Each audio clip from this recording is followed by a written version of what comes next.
लेकिन जैसे ही उत्तानपाद की गोद में बैठे ध्रुव जी, अपने पिता की गोद में बैठे, उसी समय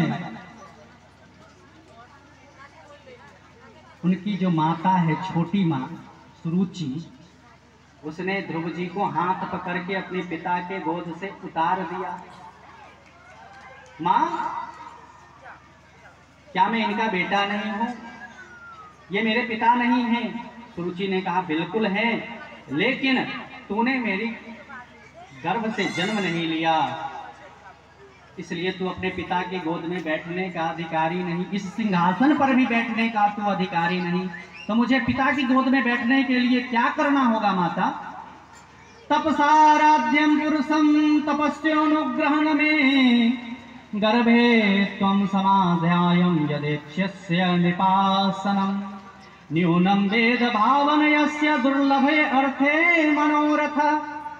अरे बेटा ध्रुव, तेरा जो मनोरथ है वो पूर्ण होने वाला नहीं। अगर तो जाकर पहले भगवान की तपस्या कर, भगवान जब प्रसन्न हो जाएं, वरदान मांगने को कहें तो ये वरदान मांगना कि मैं सुरुचि के गर्भ से पैदा हो जाऊं। जब तू मेरे गर्भ से पैदा होगा तब अपने पिता के गोद में बैठ सकता है।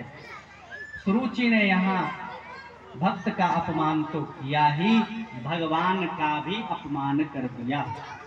भक्त का अपमान तो कर ही रही है, अपमान किया। छोटे से ध्रुव जी 5 वर्ष की अवस्था है, रोते बिलखते भागते हुए चले आए अपनी माता सुनीति के पास। सुनीति ने देखा, क्या हुआ बेटा? बोले माता, मेरी जो छोटी माँ है ना, उन्होंने बहुत भला बुरा कहा है, अपशब्द कहे हैं, आपको गालियां दी है, आपको अभागिन कहा है।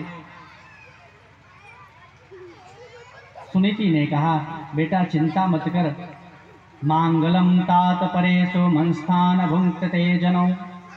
अरे बेटा, अगर सुरुचि ने कुछ कहा भी है तो कौन सा गलत कह दिया? मैं हूं ही अभागन, तू अभागे का ही बेटा तो है। और देख बेटा, मैं तो तुझे आज तक पिता की गोद में भी बिठा नहीं पाई, ठीक से पिता का भी परिचय नहीं करा पाई, लेकिन तेरी माँ सुरुचि कितनी अच्छी है, उसने तुझे परम पिता की गोद में बैठने के लिए तत्पर्य किया है, तेरा उत्साह बढ़ाया है। तो मैं तो कहूंगी बेटा, भगवत मार्ग पर जो भी ले जाए उसका आभार मानना चाहिए। दूसरी माँ होती तो कहती, चल बेटा लाठी ले, अभी चलते हैं, देखते हैं कैसे